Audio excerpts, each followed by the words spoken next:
اچھا میرے محترم ناظرین، کا پہلا سوال تھا مسند احمد اس سے نبی کریم صلی اللہ علیہ وسلم کی شہادت کے متعلق. یہ کتاب ہے مسند احمد بن حنبل جزء سادس چھاپ الرسالہ، مؤسسہ رسالہ میں یہ چھپی ہے. یہاں پہ آپ کو لے کے چلتے ہیں میرے محترم ناظرین. یہاں پہ صفحہ نمبر 115 میں،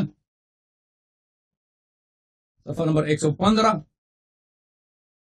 یہاں پہ حدیث ہے عبداللہ بن مسعود رضی اللہ تعالی عنہ سے. عبداللہ حدیث نمبر 3617 صفحہ نمبر 115. علی حاشیہ نمبر 2 دیکھیں، حاشیہ نمبر 2 ہے، ٹھیک ہے نا. اسناد نمبر 2 اسناد صحیح علی شرط مسلم، صحیح بشرط مسلم ہے. لأن احلف، عبداللہ بن مسعود نے فرمایا لأن احلف باللہ 9، اگر میں اللہ سے، اللہ کے نام پر 9 دفعہ قسم کھا لوں ان رسول اللہ صلی اللہ علیہ وآلہ قتل قتلا، رسول پاک صلی اللہ علیہ وسلم کو قتل کیا گیا ہے. احب الی من احلف واحدتا، اس کے مقابلے کہ میں ایک دفعہ قسم کھا لوں. کہ انسان ایک دفعہ قسم کھاتا ہے نا، میں قسم کھاتا ہوں کہ پیغمبر صلی اللہ علیہ وسلم دنیا سے مقتول گئے ہیں، شہادت ہوئی ان کو قتل کیا گیا.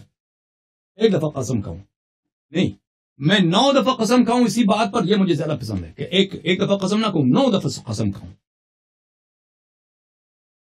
میں یہ مجھے زیادہ پسند ہے.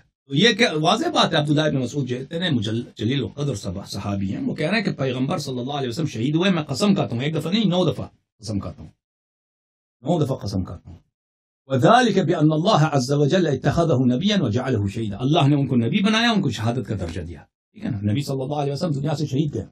اب بات یہ ہے کہ جماعت کہتے ہیں کہ وہ خیبر میں 4-5 سال ان کی وفات سے پہلے، 4-5 سال پہلے وہاں پہ زہر دیا تھا، اس سے وہ مرے تھے. حالانکہ یہ اس طرح نہیں ہوتا، ٹھیک ہے نا. انسان کو اگر زہر دیا جائے تو 5 سال کے بعد اس زہر سے مر جائے.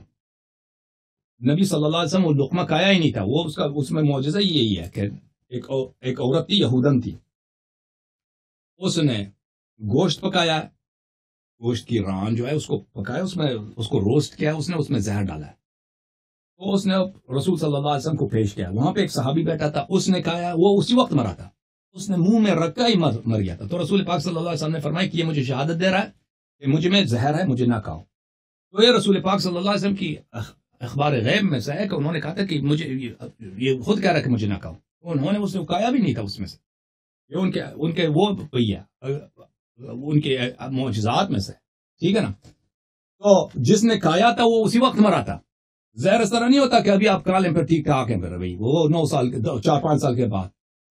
یہ بھی قول کہ اسی موت اسی زہر سے مرے، یہ بھی کوئی حدیث نہیں ہے، ٹھیک ہے نا. اگر انہوں نے لقمہ منہ میں بھی ڈالا بھی ہو، مثلا بیمار ہوئے ہیں تو وہ ٹھیک ہو گئے تھے. پھر زہر اگر آپ کہتے ہیں نا آپ مرتے نہیں ہیں، تو آپ بیمار ہو جاتے ہیں، پھر آپ ٹھیک ہو جاتے ہیں، پھر اس سے آپ مرتے نہیں ہیں. یہ کوئی حدیث نہیں ہے، یہ علماء کے کیا ہے، علماء کے اقوال ہیں کہ پیغمبر صلی اللہ علیہ وسلم اگر شہید ہو گئے تو اس زہر سے شہید ہو گئے، ٹھیک ہے نا. یہ ایک فرضیہ ہے علماء کا، لیکن جو ثابت ہے آپ کے کتب سے پیغمبر صلی اللہ علیہ وسلم کو قتل کیا گیا. اور بخاری میں وہ حدیث ہے نا کہ ان کے منہ میں وہ ڈالتے تھے، عائشہ جو ہے ان کے منہ میں ان کی بیماری کے وقت کوئی چیز ڈالتی تھی وہ. تو ہمارے روایات اہل بیت علیہ السلام کے، اور وہ بھی حدیث اللدود کہتا ہے، لدود بخاری میں، اگر چاہے میں آپ کو دکھا دوں، وہ بڑا عجیب حدیث ہے وہ بخاری میں. جیسے عائشہ کی دوسری حدیث ہے نا، وہ میک سینس نہیں کرتی، اسی طرح میک سینس نہیں کرتی. میں آپ کو دکھاؤں وہ حدیث.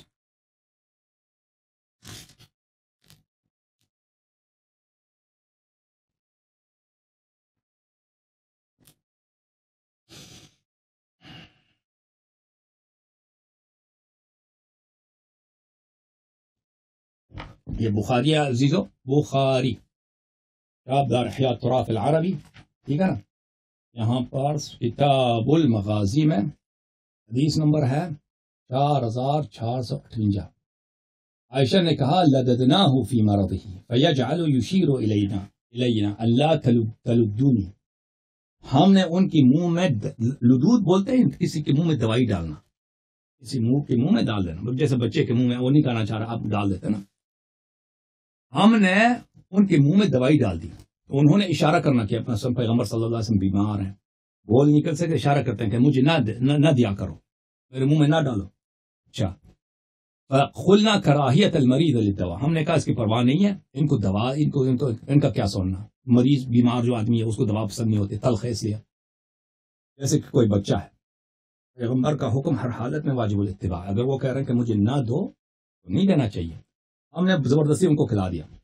اچھا، فلما افاق قال الم انهكم ان تلدوني، جب وہ ہوش میں آیا، یعنی ہوش میں تو پہلے سے تھے، وہ اشارہ کر رہے تھے کہ مجھے نہ دو، اب کچھ بدن میں طاقت آئی ہے بات کرنے کی، میں نے تمہیں منع نہیں کیا تھا کہ مجھے دوائی نہیں دینا، قلنا کراہیت المریض للدوا، انہوں نے کہا کہ ہم نے کہا کہ ہم نے کہا کہ آپ کو ویسے ہی دوا کا مزہ پسند نہیں ہے اس لیے آپ نے کہا ہوگا، جیسے عائشہ مثلا اس کی ماں ہے، وہ چھوٹا بچہ ہے، اس طرح۔ اچھا، تو انہوں نے کہا لا يبقى احد في البيت الا لط وانا انظر الى العباس فانه لم يشهدكم، تو انہوں نے کہا کہ سب کو کھلا دو، گھر میں جتنے لوگ ہیں سب کو کھلا دو، اور میں عباس کو نہ کھلاؤں کیونکہ عباس نے مجھے نہیں کھلایا۔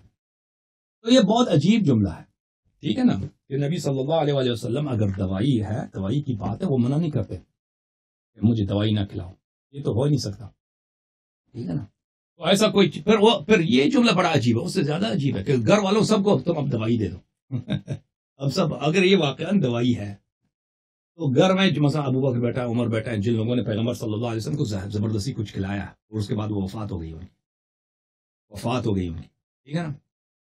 اور عبداللہ ابن عباس کہتے ہیں کہ مجھے پتہ ہے کہ پیغمبر، میں قسم کہوں گا 10 طبق قسم کہوں گا کہ وہ شہید مرے ہیں دنیا سے، قتل ہوئے ہیں پیغمبر صلی اللہ علیہ وسلم۔ تو یہ اب وہ کہہ دینا کہ سب کو دوائی کھلاؤ، یہ کوئی بیوقوف پاگل اس طرح، ابھی میں بیمار ہوں، ٹھیک ہے نا، اب میں کہتا ہوں کمرے میں جتنے لوگ ہیں وہ سب کھا لیں، یہ کوئی کباب ہے اور یہ کوئی چکن جلفریزی ہے کہ سب کو کھلانا چاہیے، سب لوگ کھا لیں، یہ کوئی اس طرح کی بات تو کوئی نہیں کرتا۔ عائشہ کی حدیث میک سینس نہیں کرتی، ہم ان کو دوائی کھلا رہے تھے زبردستی، اور وہ اشارہ کر رہے تھے کہ نہ کھلاؤ، تو اس سے جو ثابت ہوتا ہے نا، وہ یہ اہل بیت علیہ السلام کے حدیث میں ہے کہ عائشہ، حفصہ، ابو بکر، عمر، کیونکہ رسول پاک صلی اللہ علیہ وسلم نے ان کو بتایا تھا عائشہ کو کہ میرے بعد ابو بکر خلیفہ بن جائے گا، لیکن تم کسی کو بتانا نہیں، حکومت اس کو ملے۔ جو ہی ان کو پتا چلا کہ اگر پیغمبر مر جائیں تو حکومت ابو بکر اور عمر کو ملے گا، تو فوراً انہوں نے اقدام کیا، ٹھیک ہے نا، انہوں نے اقدام کیا، ان کو زہر دے دیا رسول پاک صلی اللہ علیہ وسلم کو، یہ اسی سے ملتا ہے، ٹھیک ہے نا۔ اچھا،